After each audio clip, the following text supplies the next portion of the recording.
kababayan ko, at dito po tayo ngayon sa Lingayen, Pangasinan Fish Port. Tignan nyo po yung project na ano ba? Na ano po natin. Kita po natin.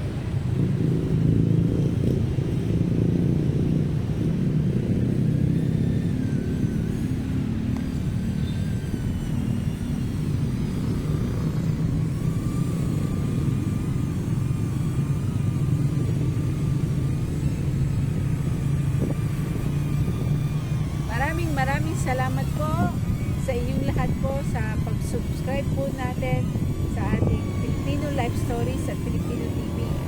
Thank you very much po sa lahat po na inyong mga suporta, at awat loobin ng Diyos